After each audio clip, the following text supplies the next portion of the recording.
found somebody right here by my side, always on time with what I feel. Who knew that it'd be real?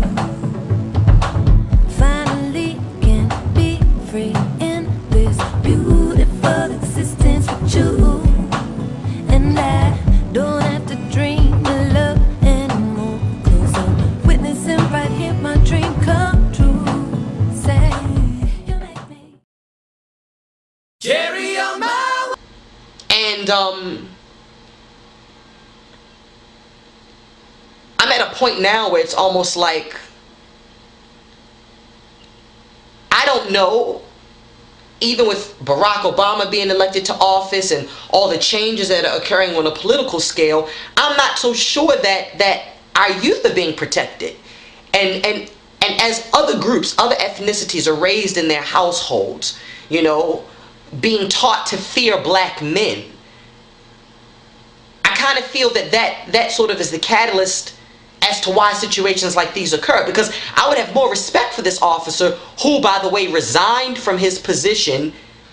I believe it was, I think it was yesterday afternoon. He resigned from his position with a BART team, so that he would not have to face the board to even defend his own situation and circumstance. But my fear is that men like him, like this guard, are being raised to fear black men. So instead of him saying, you know, I feared for my life, there were 5 or 10, you know, of these these black men who we had to get under control. It was only 5 of us.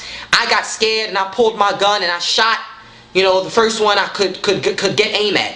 Instead of him even so much as punking out and copping out and saying that, he resigns from his position altogether. So,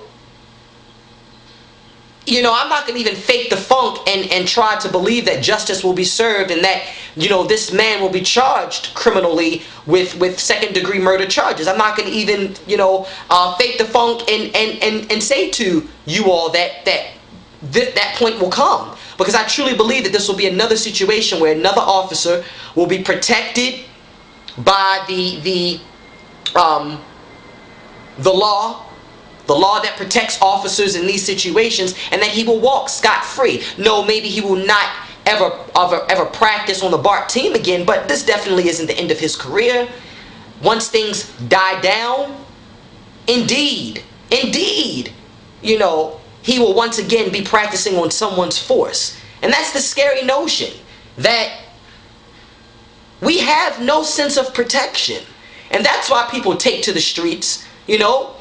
The only issue that I sort of have is that in doing so, a lot of the group of protesters and those who were rioting destroyed black-owned businesses. You know, one of the major ones being a black-owned salon in the area, which to me is more detrimental to our community than anything else, when we are destroying the businesses that are fueling money back into our communities to help build schools and help build churches and other stores and consumer agencies where, you know, our people are benefiting.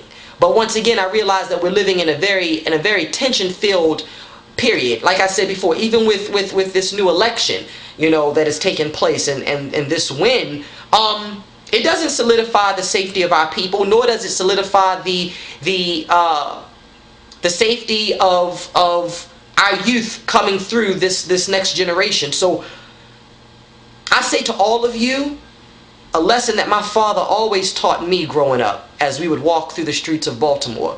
Whenever you're confronted by police officers, whenever you are in a situation where your back is up against a wall, and I'm speaking figuratively, but you're faced with officers ahead of you, regardless of what you're doing, regardless of what's in your hands, drop everything and put your hands in the air so they have no excuse. Though many of them will take it anyway, will take the shots anyway, but they can never say you were going in your pocket or you were leaning down to pick something up. Regardless of what it is, drop it and put your hands in clear view.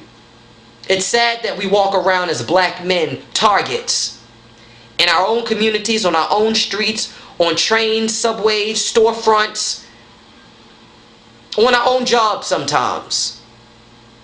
But in the name of Oscar Grant, To all of my brothers and sisters across the country, protect yourselves, continue to pray. Pray for yourselves, pray for your friends, pray for the family of Oscar Grant. I thank you so much for listening to me. Please continue along this journey with me, Zim Van Adams, conquering the world, one word at a time.